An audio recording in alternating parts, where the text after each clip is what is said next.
This is Healthcare's Missing Logic podcast, episode number 207. Today, our special guests are Michelle Pena and Kris Pohlmann from Trinity Health, Grand Rapids. Michelle and Kris share their long-term journey with Missing Logic to grow Polarity intelligent leaders in their healthcare organization. Stay tuned.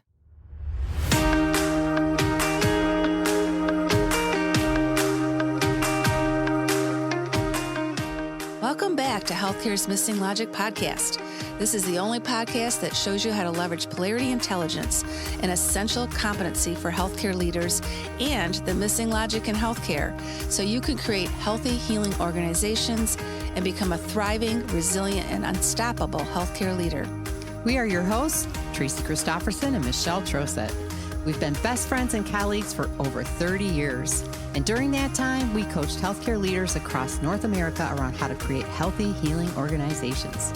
Today, we coach healthcare leaders and leadership teams to live thriving, resilient, and balanced lives, combat burnout, and create the best places to give and receive care. This podcast is for the unsung hero of healthcare, the healthcare leader. We want you to know we see you and we'll be here for you each week. In this podcast, we're going to challenge healthcare's industry norms, flip limiting beliefs, and share proven strategies so you can be your best self at work and at home, live and lead intentionally, and experience well-being and joy. We are glad you are here and look forward to sharing the journey with you. If you aren't totally convinced this podcast is for you, just listen to a few episodes and convince yourself. Welcome to Healthcare's Missing Logic podcast. This is Michelle. And I'm Tracy. We're pretty clear on who we are today. We are. Yeah. Oh, That's good. I think we are in most days, don't you? Yeah. Yeah. I think we so. got our identities down, our names down. Yep. Definitely. Definitely. And today we're together. Yeah, we're which is together nice. in the podcast studio and had a wonderful conversation with long-term clients of ours who we absolutely love. Yeah, they're really incredible leaders. Mm-hmm. Very intentional in how they are supporting their team of leaders, and they're just great partners. Yes, which they are. We love partnering with people. We're Yes. not like one and dones. No, we're not. We like long-term relationships and partnerships, and we like contributing to their objectives for supporting their leaders and what they're trying to achieve in their healthcare organization, and they're just fun to be with and very warm. Yeah, very warm. Lovely We learn a lot. individuals. They learn from us, but we learn from them too. Oh, right? always. It's a Yep. very symbiotic relationship. Yeah, and it's just a great interview about the work that they've been leading in their organization and engaging us in to help with. Yeah, so we are going to tell you our story today. Yeah. So let's have you meet Michelle and Kris. Michelle Pena is an accomplished executive nurse leader with extensive experience in healthcare operations and strategy.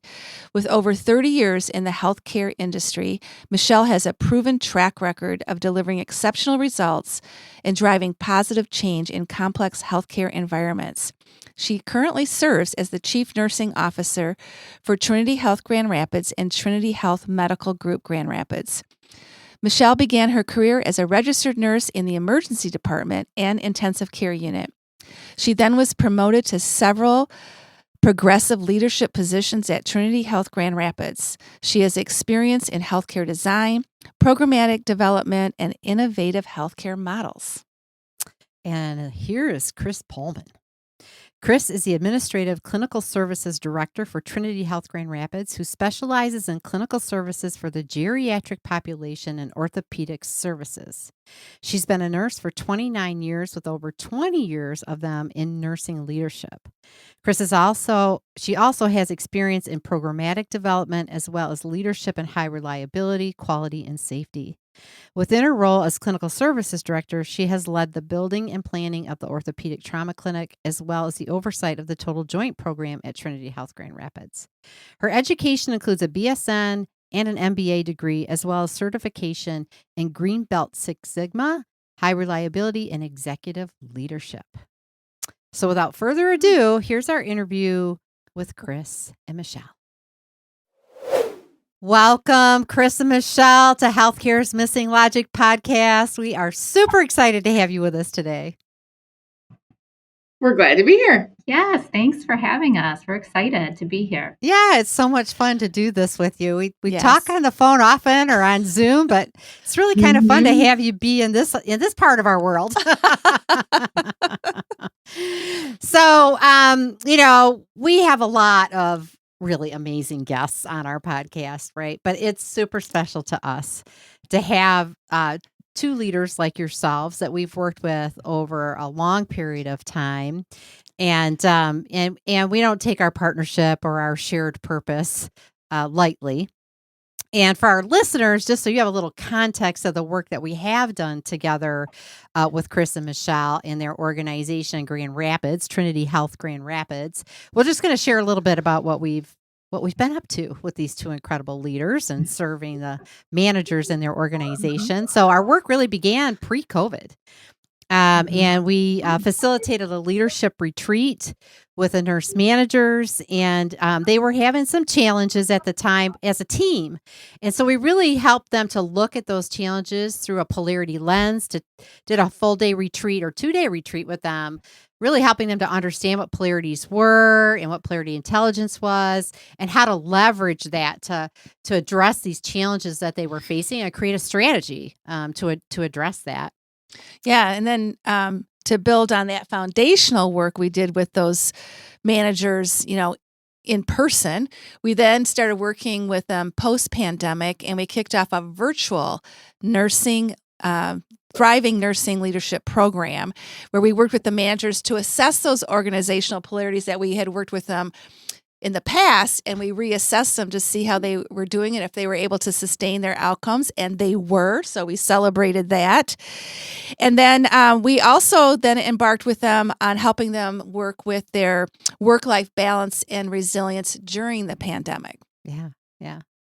And now, at the time of this recording, we're getting ready for another exciting adventure, a year-long initiative for education and coaching to help a new set of leaders. So we've had some new leaders come into the organization in the manager role, and these are emerging leaders. And so we're going to be helping them to develop the Polarity Intelligence competency, and we're super excited to provide them with this amazing foundation as they evolve and grow in their leadership skills as managers. So that's kind of our side of the story. So I'll open it up to hear your voices and just share whatever you feel you want to share around the highlights of this journey to date with us and between Missing Logic and Trinity Health Grand Rapids. And Michelle, let's start with you.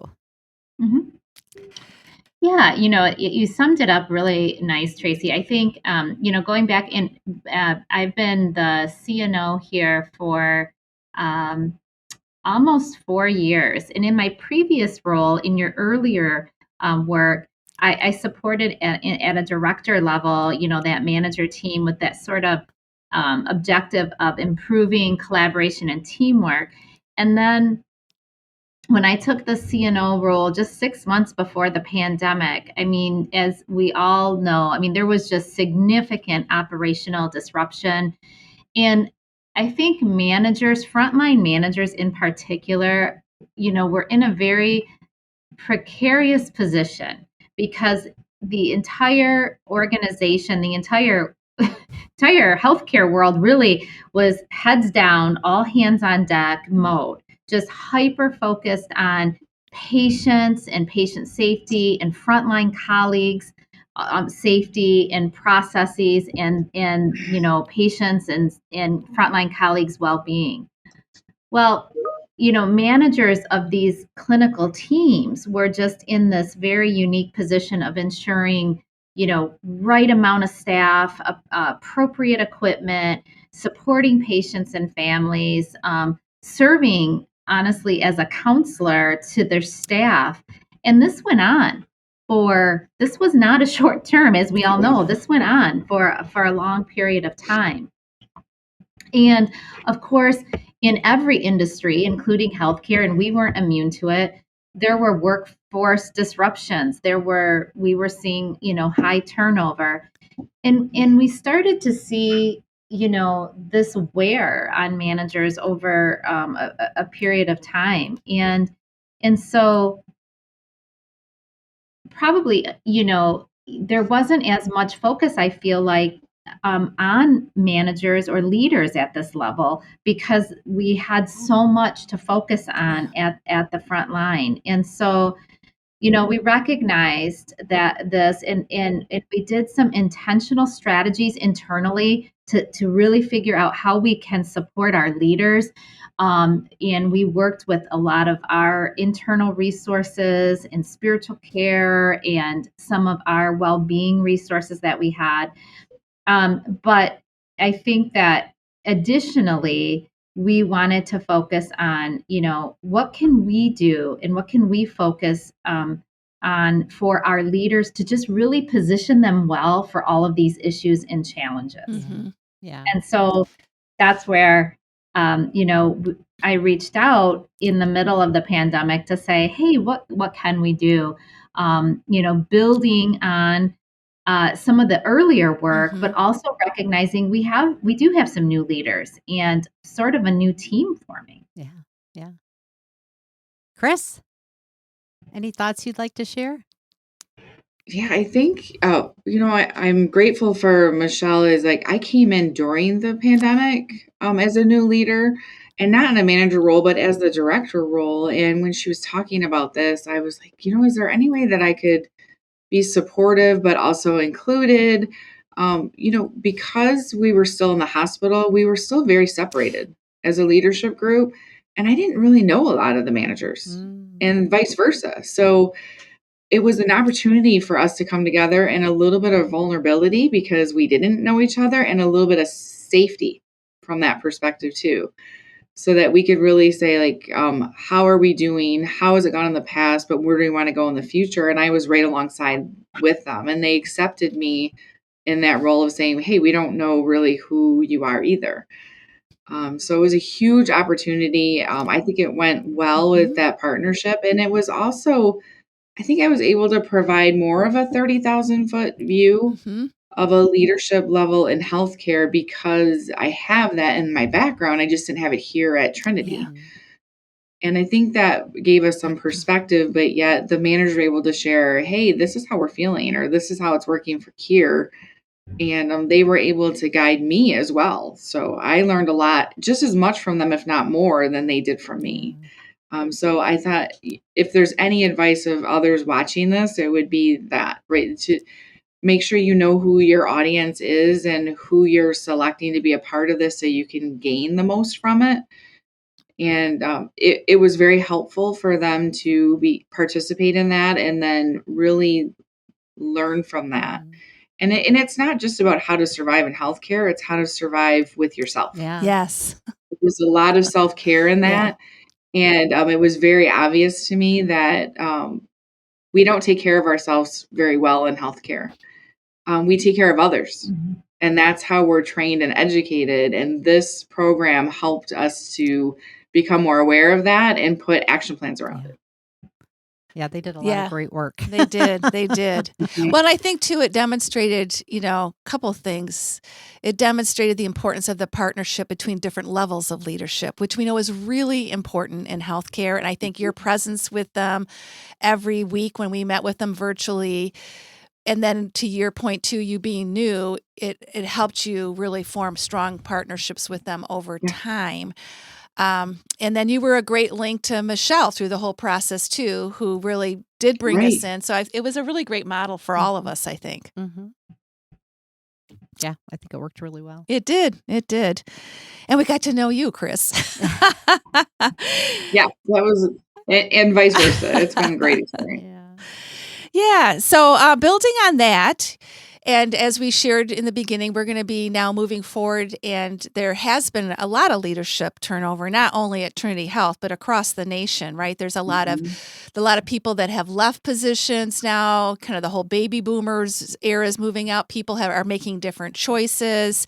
And we have this whole group of new emerging leaders that are coming in. And so we just wanted to hear what you're most excited about in supporting and investing in these new emerging leaders by helping them to develop develop this core competency in polarity intelligence, which is really having that polarity mindset, seeing the both and in different situations in their leadership roles in the work environment, and having healthy relationships with each other and being able to have meaningful conversations as well. So again, Michelle, we'll start with you first about what you're most excited about in supporting this next investment in your leaders. Yeah, I gave some thought. I think what excited me about the possibility, and actually still excites me, is about our frontline managers having a core competency in polarity intelligence. Is that when thinking about just their environment, and it really, I think that having that core competency really enables them to sort of navigate the inherent tensions and contradictions that really face them every day. Yes. Pandemic or no pandemic, just the nature of that role.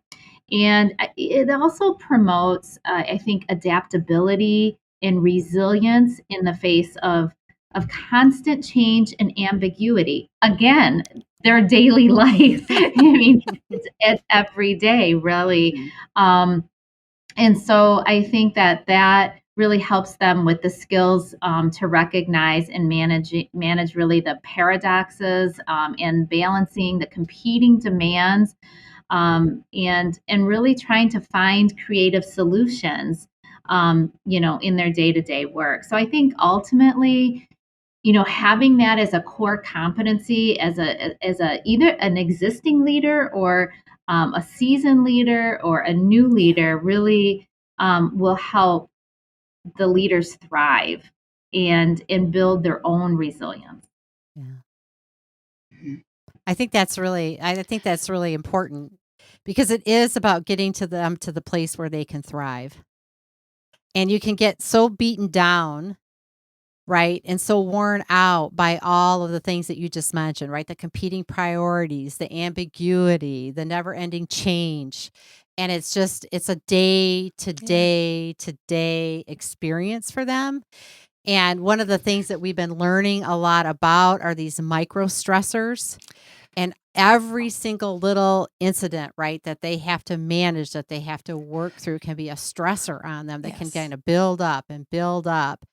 And so really looking at things through a new lens, taking a different perspective, being able to think about it differently and manage it differently can help reduce that stress on them, I think. Yeah, I think so too. I actually just today walked into my office and I had a note from a manager, a thank you note actually, about thank you for investing in us. And she writes in there, I've been drinking from an empty cup lately. Yeah. And this is what I need. And so I thought that was great. Yeah. Yeah. That's Wonderful. awesome. Kris, what are your thoughts? Gosh, there's so many, but I know with the polarities, it's if we recall, Michelle and I were talking about that for both of the times that we took the polarity assessment, and with a little bit of different groups, it still had that common theme of like structure and flexibility. And now that we have another group that's kind of like half new, half senior, like experienced, I'd be curious to see what happens with that. But it gives us the polarities give us that structure around it. So when we say, no pun intended, structure and flexibility, I think that's going to become key for us. But also, I think I'm excited about moving forward of how can we as directors also support and leverage that. So I think that we started to do that, and I think we have even more opportunity to do that with our managers. So when we meet with them, not to bring it up every week, but maybe once a month, and pull that out and say, okay, in structure and flexibility, in your polarities, where are your strengths and weaknesses? How can we help to leverage that and help you with the self-care piece of it as well? And I think it would help us in prioritizing our strategies, but also when Michelle talks about like thriving, to take care of themselves too, because the energy of this group is amazing. But then you could say, well, the energy of this group could be alarming because they want to do it all because Yes. they have so much energy. So I think the polarities will help us to manage that and pace it so that we can get things done in a successful way without overwhelming them. Yeah. And, I'm so glad that you brought up the polarity assessment, Kris, because that's the other awesome piece about this is you actually can measure the tensions that you're experiencing, and then that will help you make different strategic decisions as leaders. Yeah. Well, it gives you great insight, right? Mm-hmm. Into what you're not only experiencing individually, but what you experience collectively. And that can look different, right? It can look how it shows up within the group can look very different than how it shows up or how you might be experiencing it yourself. So it just gives you a bigger, broader picture of and the strategy to move it to where you want it to be. Right. Yeah. So to your point, Yes. what's working, what's not working? Where do we need to course correct? How do we prioritize? If this is a polarity that we're not managing well, how do we prioritize those action steps to get it to that place where we're moving closer to the purpose of leveraging that polarity? So it'll give you as directors as well, like great insights, right, into what's being experienced by the managers and what that reality. It's kind of like I always like it's like putting your finger on the pulse, right? And getting that picture of reality as it's experienced by different individuals. So that's a big part of it. Now, one of the core components of polarity intelligence is having strong, healthy partnerships and relationships, right? And we know, Michelle, you've developed a lot of strong and healthy relationships, both locally in your organization and then really on a more national level, a global level, system level. And we just want to highlight that and that the partnership that you established with Kris specifically, right? And really engaging her and helping her to be that liaison with the manager team, to kind of bridge the differences between the director level and the manager level and really be that liaison, developing a stronger connection. And Kris, you've just, had such a strong commitment to being there and supporting and learning and partnering with the manager. So, Kris, can you speak a little bit from your heart? We'll start with you, just kind of about what this has meant for you in that partnering relationship, not only with each other, but even with the managers. Like, what does that mean for you? Yeah, we kind of spoke to that in that first question, but for me, it means the investment, right? We're investing in people, and this is a very people-focused profession. So for me, what I value with that is Michelle is just so open-minded to, oh yeah, let's try that. Because I don't know if we had directors in it in the past. It might have been just like the manager group. So it was just thinking outside the box and trying to see things that we could do differently. And then as we progressed and we got more comfortable with each other within the manager group, what I valued was that vulnerability that we talked about and that we said, what happens in the room stays in the room. And I think that is a benefit of having Tracy and Michelle as you as part of this group, because otherwise you're meeting with the same people all the time.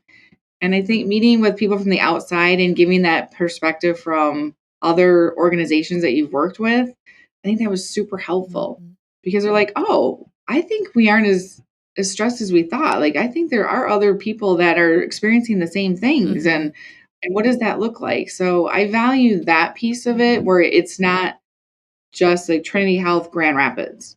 It's giving us that more global picture. And then adding the polarity with it is being that it takes the subjectivity out of it and puts objectiveness to it so that we can have that structure around it. So I do value that. And then also to share with my directors because they aren't part of it and to do a little teaching with them because then it's like, wait, did I learn this? Can I teach it back? And we had a little bit of that too, so that it's not limited to say, well, if you're not in the group, you're not part of the group. So this isn't something you hoard. This is something you share because it just leverages other teams that are not involved with it. Oh, yeah. Because we have other clinical areas too, if you think about it, that aren't just nursing, that we are very tight with, radiology and pharmacy and, that's where we share that to say if that's something that we're struggling with in a polarity assessment, how do we bring that in and partner better with other departments? That's really great. And then Michelle, maybe just speak to your partnership with Kris, right? And bringing this all together to serve the managers and to serve that shared purpose that you have, to have a resilient team, a Polarity intelligent team. Yeah. Well, first of all, I'm thrilled to have a partner in Kris, and that she was, willing and able and enthusiastic. She was a new leader to us at the time, but certainly, as she mentioned, not a new leader in healthcare. And Kris just, I know you guys know this, but she just has a very calm, logical, level headed sort of demeanor. And she leads with compassion, but is highly accountable. And, I asked her to partner because of those characteristics, but also she didn't have a lot of history with us. And I think that's good. And I think good for her as she was onboarding as a new leader to really integrate with our manager team, but also, for that objectivity. And so I think it was really a nice partnership. And I feel like, that an increase in the knowledge and competency of Polarity intelligence. I mean, the whole goal is how do we become better leaders for the people we serve? Because every day, we wake up and say, we have patients to serve and we have our colleagues to serve, and that takes education, and that takes new knowledge and new partnerships. So I think Kris was a great fit, and I really enjoy our partnership in this space. Yeah. Well, we think she's a great fit too. Yes. Well, I think I'm blushing.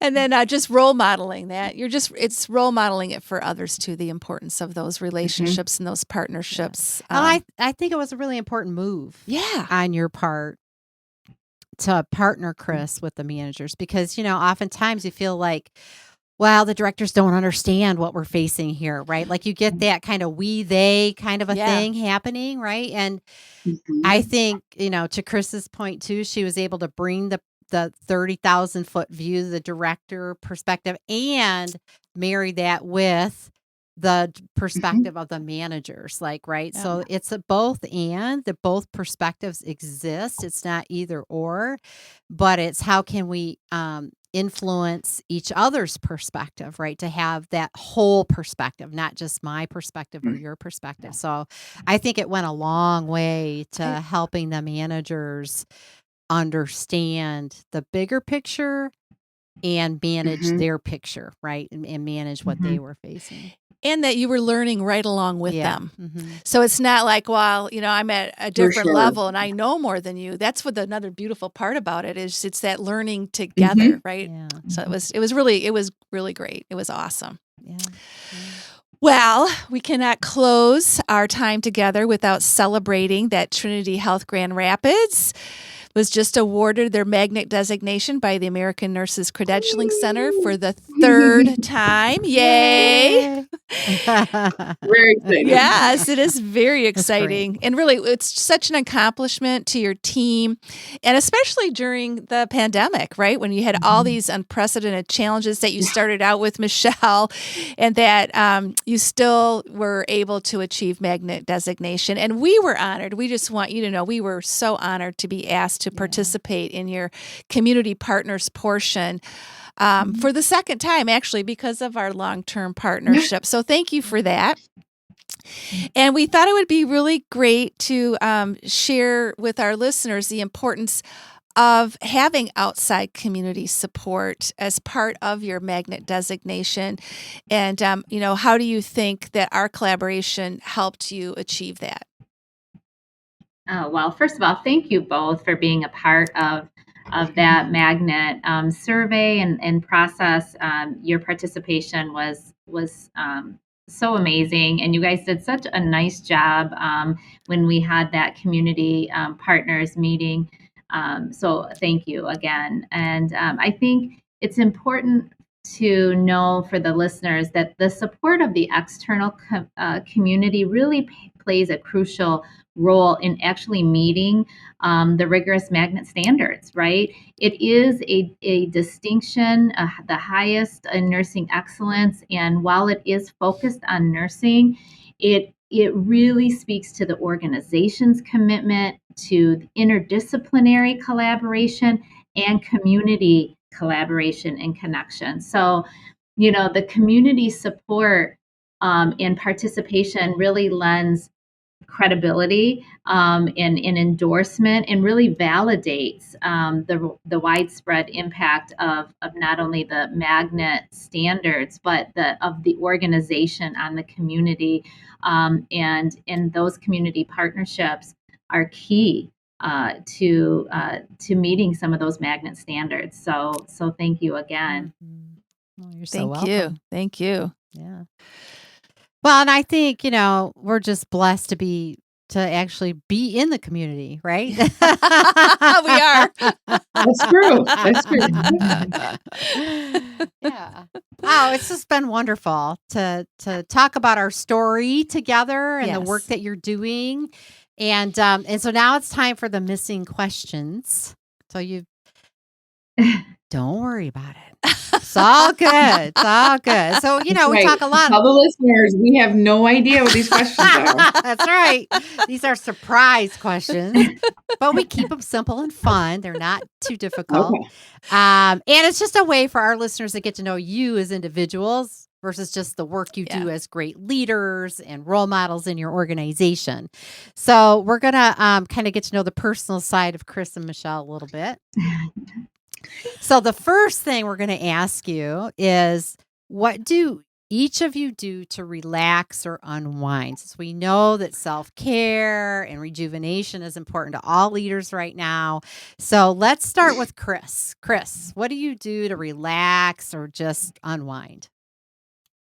Well, especially this time of year, because we finally have some decent weather. But we live on a small, man-made lake. So we purposely purchased that house for that, to say when we leave work, we leave work. And with my husband and Ron and myself, we sit out in the back every night as much as we can, just to say, how'd the day go? What does that look like? And that's my go-to. But honestly, my other secret is to read a book, and not on my phone, not on my Kindle, but to have a real book, that smell of a book. And I try to do that as much as I can, because it's a relief for me. Oh, that's wonderful. Yeah. All right, Michelle, your turn.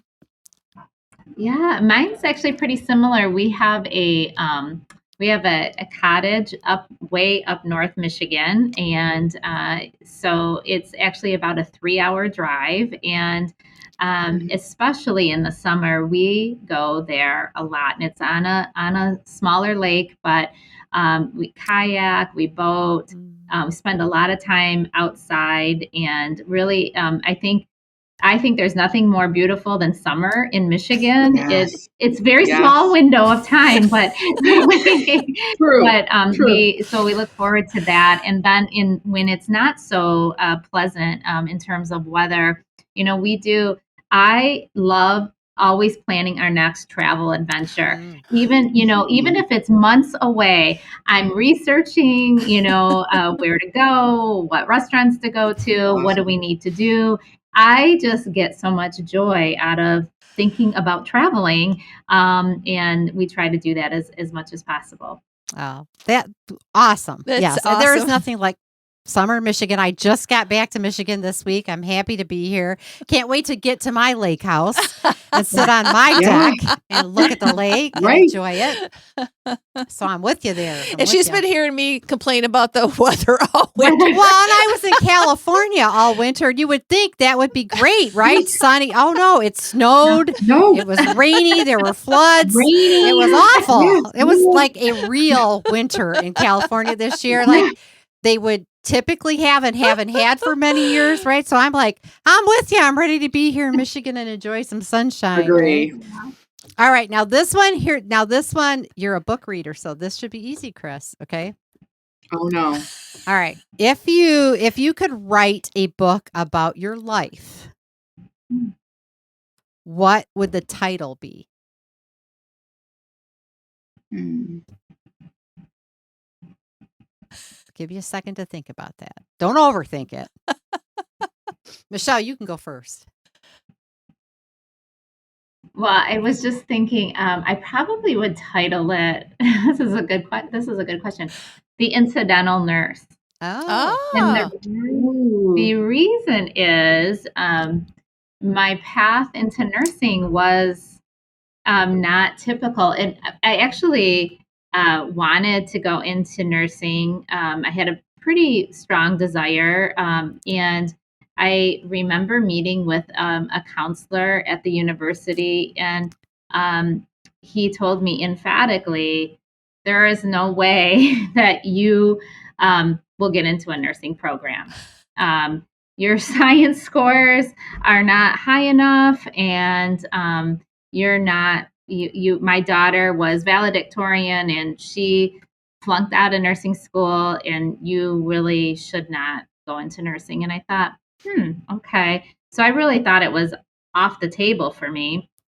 And I spent several years of pursuing, this is actually kind of funny, a biology teaching degree, because I went into biology and science because he told me that my science scores weren't strong enough, and so I did that, and I was planning on being a teacher, and I had my tonsils out when I was 21 years old, and I remember watching the pre-op nurses, the post-op nurses, and I thought, doggone it, no, I want to be a nurse, and I'm going to be a nurse. And I told my parents after 4 years of college, I want to go to nursing school now. And they were great champs, and they were like, absolutely, you can do this. And applied to nursing school, got in, and so it just took me a little bit of time. But I did let that one person, really influence me. And so maybe it's not the incidental nurse, I don't know, but it really, I just didn't have that pathway that really was very clear at the beginning, and it just took some time for me to get there. So and sometimes I just want to go back to that counselor and just say, can we talk? Yeah. I want to give you an update on my career. Yeah, let me show you who I am now. Oh, that's so funny. What a great story. I'm laughing because my story was I had a counselor pull me out of a classroom and tell me I should be a nurse, and my first words were, I don't want to be a nurse. And then I actually got into a high school co-op program, and when I saw what nurses did, like you, Michelle, I was just blown away, and I'm like, of course, this is my path. So it was such a great... That's funny. Yeah. All right, Kris, you've had enough time to think about it now. I don't know. I was so engaged with her story. I was like, I got to do that. I have to answer this. I would probably say life is a highway ... with potholes. Oh, I like it. I like it. I do too. I love it. And that would be my journey of just resilience and how you overcome life, because nobody's life is perfect. Well, there's no perfection. No such thing. No such thing. No. No, but it'd be a fun book because I would be very humorous of how you overcome some of the craziness of your life. Exactly. I think you should write that book. Yeah, I think you should. Then we can hold next. Maybe I will. We can hold it in our hands and read it. The real. Yes. The real. Yes, book. I'll do it and send you the actual book. Yeah. Oh, all right. That sounds like a plan. That's awesome. All right. So now it is time for our final wrap-up question. And, as you two know, obviously, we teach healthcare leaders about polarity intelligence. And we are very passionate about bringing that both and perspective into healthcare. We think it's so needed. And for people to recognize that sometimes things that appear opposite aren't necessarily opposite. They're interdependent, and they need each other so they can achieve a greater purpose. So we like to share a polarity at the end of our episodes. And have you think about your preference poll, because a principle about polarities, is that everyone tends to have a preference poll. So I'm going to share polarity, and I want each of you to reflect on it for a little bit and say your preference poll. So the polarity we're going to share is being and doing. Michelle, what's your preference poll? Doing. Okay. Mine's the same. I was going to say, yeah, it's doing. And that's not uncommon in healthcare leaders, by the way. Yeah, I know. It's like, I think it's that, is it parallel with like OCD? Or, I mean, I just think it's like ingrained in us. Like we just go do, like go do Yeah, it. That's well, right. it is, right? Like you as a healthcare professional, right? You're there for the patient and it's do whatever it takes, right? So you're always doing. What's the next thing I need to do for this person? Yeah. And then as a leader, same thing, right? It's like, what needs to be done? Let's do it. Let's lead it. Let's make it happen. And you just kind of get in that doing. And I think these professions tend to attract doers, right? Yep. Yeah. And then, but what we don't always realize is the interdependence with the being. And it's the being that helps us become that leader. It's the connecting to yourself, connecting to whatever the source is for yourself on a spiritual level, right? To that aspect of quiet time to really think about what's next, to be creative, right? It's the combination of the two. And we tend to lean a little bit more in the doing. So sometimes a little more being helps us to be a better doer.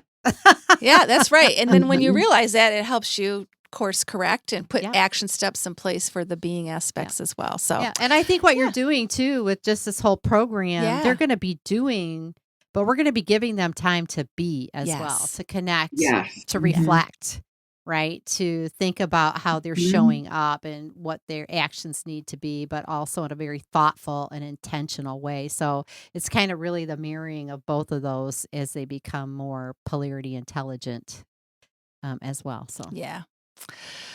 Well, thank you for an amazing interview. We always love being with the two of you, and we have high regards for you as leaders. So we appreciate you coming on the show and sharing your journey and stories with our listeners. And we can't wait till this airs. Yeah. Looking forward to it. Yeah. Is there any closing remarks or advice that you'd like to give our listeners before we wrap it up? I would just say, even though I, have been a leader in this space in terms of being a leader for a long time and recognizing that our leaders still need to develop, I learned so much by being a sponsor, if you will, and really hearing about the outcomes in the journey. And so while I may not be involved in all of it, I still learn. And I think that by proxy, then I become a better leader for my team. Yeah. Awesome. Kris, anything you want to share? I think it's the same for me as like Michelle referenced in the beginning, to get a thank you card that says, thank you for investing in me. I mean, that's huge. Yeah.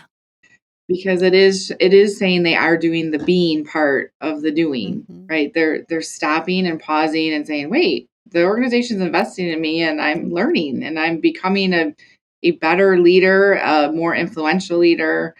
And I give credit to you guys for doing that. So I thank Michelle for investing in us as well and doing this program. But I also, for you, Michelle and Tracy, just thanks for making it fun while we're doing it. Because you can learn polarity and that could, you have to have fun doing that, because there is a concept of there that you have to absorb and learn in order to leverage it and make it successful. So you guys help us to do that. So I would say if anyone's listening, 100% worth it. No regrets. It's been a great program, and I'm super grateful to be a part of it. Thank you so much, Kris and Michelle. Yeah. And for our listeners, we just always appreciate you being here, listening, watching us on our YouTube channel. And Stay safe and healthy, and we will see you on our next episode.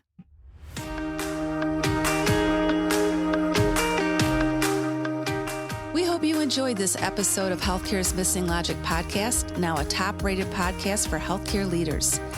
Please share this podcast with other healthcare leaders and anyone else you think would benefit. We are certain that if you found value in it, they will too. If you haven't already done so, please hit that subscribe button so you don't miss any episodes. And also, it would mean the world to us if you took a quick moment to leave a rating and review on Apple Podcasts, Stitcher, or your favorite podcast player. It helps to get the word out about our podcast and incredible guests. Be sure to subscribe to our YouTube channel if you want to watch our podcasts. You can also follow us on our Missing Logic social media channels, LinkedIn, Instagram, Facebook, and Twitter. Until next time.